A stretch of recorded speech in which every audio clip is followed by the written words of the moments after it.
নমস্কার, নেতা নয় জনতা, আপনাদের স্বাগত। আমি ইরন রয়েছি পুরুলিয়া লোকসভা কেন্দ্রের অযোধ্যা হিলটপ অঞ্চল, বাঘমুন্ডি বিধানসভার মধ্যে এটা পড়ে। এখানে মূলত আদিবাসীদেরই বাস। লোকসভা ভোটের আগে এই অঞ্চলের আমজনতা কি ভাবছেন, কি বলছেন, কতটা উন্নয়ন হয়েছে, পর্যটনের হাল কি ইস্যুতে তারা ভোট দেবেন, আসুন আমরা কথা বলি এই অঞ্চলের আমজনতার সঙ্গে।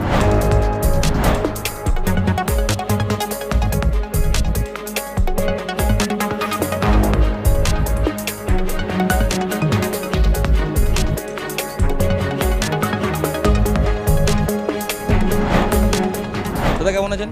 ভালো আছে। পুরুলিয়ার উন্নয়ন হয়েছে? পুরুলিয়ার উন্নয়ন মোটামুটি কিছুটা ঠিক আছে। হয়েছে। কি করলো, মানে পশ্চিমবঙ্গের সরকার না এখানকার এমপি বিজেপি? এখানে পশ্চিমবঙ্গ সরকার তো সেরকম কাজ দেখতে পাচ্ছি না। পুরুলিয়ার কি কি প্রয়োজন বলুন তো? এমনি সুখা পুরুলিয়া বারবার বলা হয়, এ তো সুখা পুরুলিয়ার হাল কেমন? সেই সুখাই রয়ে গেল? জল এলো, পানীয় জল? না, পানীয় জল আসেনি। ভোট তো এসে গেল। ভোট তো এসে কি মনে হচ্ছে ভোটের হাওয়া কোন দিকে? ভোটের হওয়া তো আমরা জানছি বিজেপি বাইরে হবে। মনে হচ্ছে বিজেপি এমপি কাজ করেছিলেন তাহলে 5 বছরে? এমপিতে কীভাবে কাজ করবে? সব তো ওখানে ধরুন এমপিতে পয়সা পাতি দিচ্ছে, এখানে তো মানে দালাল্লাই তো খাইয়ে দিচ্ছে। ওইগুলা যেগুলা পঞ্চায়েত হয়েছে এগুলা তো সব টিএমসির পঞ্চায়েত। আবাসের ঘর 100 দিনের কাজ করতে গেলে তার জন্য টাকা দিতে হয়। আবাস যোজনার ঘর দিতে গেলে 5,000 টাকা নিত, তবে বাড়ি দিত। কাটমানি? কাটমানি। কারা নিত? ওটা ওদের টিএমসি পার্টির লোক। কি হতো? তারপরে পুরো টাকা পেয়েছেন আবাসে? না, পুরো টাকা পাইনি। দুর্নীতি হয়েছে? দুর্নীতি হয়েছে।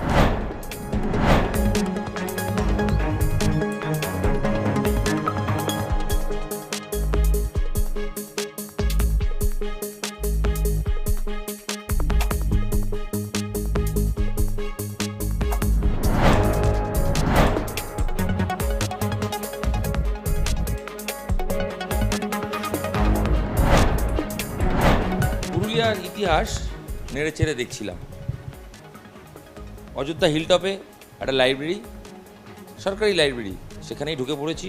পুরুলিয়ার ইতিহাস একটু খুঁজে দেখার চেষ্টা করছি। কেমন আছে পুরুলিয়া, বিশেষ করে এই অঞ্চল কেমন আছে?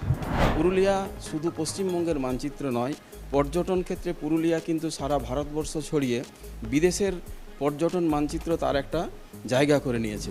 বিশেষ করে নভেম্বর, ডিসেম্বর, জানুয়ারি এই 3টে মাস পুরুলিয়া পশ্চিমবঙ্গের ক্ষেত্রে দ্বিতীয় স্থান অধিকার করেছে পর্যটন ক্ষেত্রে। পর্যটনের হাল এই অঞ্চলে হিলটপে কীরকম? স্থানীয় যে হোটেল হচ্ছে সেখানে স্থানীয়রা চাকরি পান, কাজ পান, পর্যটন ডেভেলপ হয়েছে? দেখুন, পর্যটনের যা ভিড় আমরা লক্ষ্য করছি, ডক্টর বিধান রায় পুরুলিয়া সম্পর্কে বলেছিলেন, এই অযোধ্যা হিল সম্পর্কে, এটা একটা দ্বিতীয় শৈল শহর হতে চলেছে। সেই দ্বিতীয় শৈল শহর হলো কিনা সেটা এখনও লাখ টাকার প্রশ্ন, কিন্তু মানুষ আজ খুশিতে আছে। পশ্চিমবঙ্গ সরকারের উন্নয়নগুলো কাজ করেছে। আপনি অযোধ্যা হিল ওঠার সময় আজ থেকে 10 বছর আগে যে রাস্তাঘাট ছিল, সেই রাস্তাঘাট আজকে 100% পরিবর্তন হয়ে গেছে। মানুষ পড়াশোনা করছে, স্বাস্থ্যক্ষেত্রে এখানে 2টো 24x7 হসপিটাল আছে, ডাক্তার আছে, দুটোতেই ডাক্তার আছে, স্কুলে শিক্ষক আছে। স্কুলের ব্যাপারটা হচ্ছে, স্কুল এত বেশি ছুটি থাকছে, স্কুল এখানে আছে 2টো হায়ার সেকেন্ডারি স্কুল, 8খানা আপার প্রাইমারি স্কুল, 19খানা প্রাইমারি স্কুল। স্কুলে শিক্ষক পর্যাপ্ত নেই, বিজ্ঞান পড়া এখানে হয় না। সায়েন্স পড়তে গেলে ছেলেকে হয় বাঘমুন্ডি যেতে হয় অথবা পুরুলিয়া শহরে যেতে হয়। বিজ্ঞানটা এখানে সায়েন্স বিভাগ নেই এখানে। চালু করা দরকার। সেটা অবশ্যই চালু করা দরকার। আপনার ভোটের ইস্যু কি? স্টেবল গভর্নমেন্ট, দুর্নীতিমুক্ত সরকার, মিথ্যা প্রতিশ্রুতি নয়, মানুষের রুটি রুজি যেন থাকে এবং স্বচ্ছ ভাবমূর্তি দিয়ে সরকার যেন পরিচালিত হয়।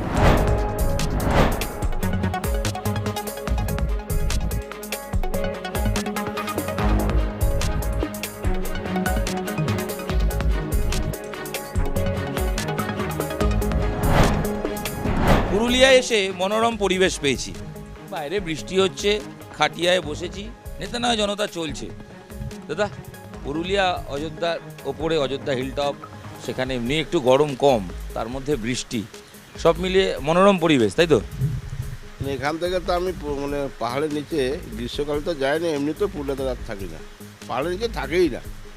কারণ এই পরিবেশটা আপনার একবার এলে এখানে আর শরীরে কোনো জ্বালাই থাকে না। পাহাড়ের কি উন্নয়ন প্রয়োজন? উন্নয়ন তো অবশ্যই দরকার। কি কি? এখন দেখুন, প্রথমে আমি বলেছি মেয়েদের শিক্ষা দরকার, সেটা শিক্ষাটা সবারই দরকার, কিন্তু মেয়েদের একটা ট্রাইবাল হস্টেল এখানে হয়ে পড়ে আছে বিল্ডিংটা, ওইটা চালু করে দেওয়া।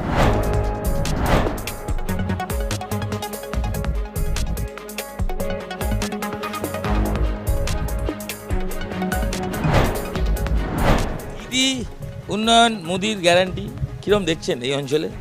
দেখুন, দিদি ছিল বলে তাও আপনার খোঁচাখোঁচি হয়ে কাজ হয়েছে। মোদির প্রকল্পগুলো পাচ্ছে? দেখুন, আমি এখনও মোদির প্রকল্প সম্পর্কে এখনও আমরা ভিতরে এখনও ঢুকিনি, ঢুকলে তখন দেখা এখানকার হাওয়া কি? লাস্ট প্রশ্ন। রাজনীতিতে ব্যাপারটা হচ্ছে এখন যা পরিস্থিতি, যে জায়গায় আপনার চলে গেল, জটিল হয়ে গেল পরিস্থিতি, রাজনীতিটা কেউ এখন বলতে পারছে নাই যে আমার কথাটা শুন, বলছে না, প্রশ্ন তুলে দিচ্ছে। সেই জন্য লড়াই হাড্ডাহাড্ডি আছে। বোঝাই যাচ্ছে পুরুলিয়ায় যে জিতবে খুব সহজে নয়, তবে পুরুলিয়ার অযোধ্যার কিছু নিজস্ব সমস্যা রয়েছে, অনেকটা সমাধানও হয়েছে, আরও উন্নয়ন প্রয়োজন, আমজনতা সেটাই বলছে।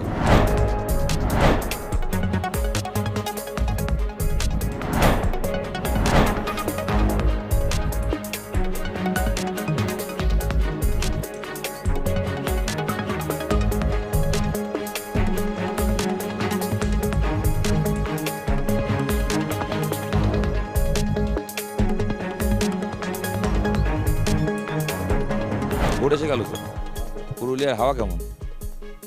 হাওয়া এখানে বিজেপির হাওয়া ভালো। কেন মনে হচ্ছে? এটা মোদি দেখে ভোটটা হচ্ছে তো, এই জন্য বিজেপির ভোট 2 লাখের উপরে জিতবে বিজেপি। এই ভোটটা মোদি দেশের ভোট বলেই লোকে এটাকে ফ্যাক্টর মনে হচ্ছে যে মোদি মোদি ভোট 19-এর মতো 2400 মোদি হাওয়া আছে। হ্যাঁ আছে, পুরুলিয়াতে আছে।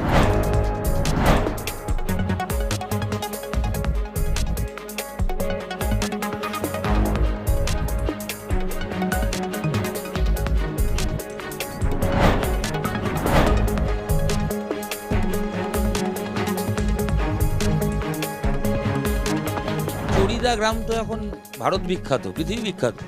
হ্যাঁ? হ্যাঁ, কেউ আছেন বলুন তো কি গ্রামের বাসিন্দা হিসেবে? গ্রামের বাসিন্দা হিসেবে আমরা ভালোই আছি। আমাদের সিজন হচ্ছে, যখন সিজন তখন তো ভালোই চলে, এখন এই গ্রীষ্মকালটাতে একটু বন্ধ থাকে। জ্যোতির্ময় সিং মাহাতো কিরম কাজ করলেন 5 বছরে? আপনাদের জন্য কিছু করলেন? আমাদের জন্য চুড়িদা গ্রামে তো আমরা কোনো কাজ পাইনি, এমপি হিসেবে চুড়িদা গ্রামে কোনো কাজ হয়নি। গ্রামে এসেছিলেন? গ্রামে মাঝে মধ্যে আসেন, এই আমার জেঠু যে পদ্মশ্রী পেয়েছেন সামনে, ওনাদের বাড়িতে এসেছিলেন, যখন এই খবরটা পেলেন ওনার বাড়ি এসেছিলেন দেখা করতে। হাওয়া কোন দিকে? গ্রামের হাওয়া দেখুন, আমাদের দুটো মেম্বার এখানে জিতেছে, ওগুলো তৃণমূলের জিতেছে। তৃণমূলের হাওয়া বেশি হলো, আমি বলে দিচ্ছি, আমাদের এখানে এমপিতে লিড হয় ভারতীয় জনতা পার্টি, এমএলএতে একটা বুথে লিড হয় ভারতীয় জনতা পার্টি, একটা বুথে লিড হয় তৃণমূল কংগ্রেস, আর এই এমপিতে টোটালটা ভারতীয় জনতা পার্টি, আর পঞ্চায়েতে টিএমসি কিংবা কংগ্রেস জিতে। দেশের ভোট বলে? এটা দেশের ভোট বলে মোদিকে চাই, আর যেটা এমএলএ ভোট হয় রাজ্যের ভোট, সেটাতে একদিকে চাই মমতাকে, একদিকে চাই মোদিকে, আর যখন পঞ্চায়েত হয় টোটালটা মমতা। পুরুলিয়ার অযোধ্যা পাহাড়ের বাসিন্দা থেকে শুরু করে চড়িদা গ্রামের আমজনতা, প্রত্যেকের সঙ্গে কথা বললাম, নেতা নয় জনতা। প্রত্যেকেই তাদের চাওয়া না পাওয়া সব কিছুর হিসেব অকপট জানিয়েছেন। সবাই কিন্তু মুখোশের আড়ালে নয়, রীতিমতো মুখোমুখি হয়েই জানিয়েছেন স্পষ্ট মুখে কি চাই, কি পেয়েছেন, কি পাননি। সবার একটাই বক্তব্য, উন্নয়ন হয়েছে, আরও উন্নয়ন প্রয়োজন, সার্বিক উন্নয়ন চাই। আর লড়াই যে এবার হাড্ডাহাড্ডি, সেটা সবাই মেনে নিচ্ছেন এক কথায়। নেতা নয় জনতা আজ এখানেই শেষ করছি, দেখা হচ্ছে আগামীকাল।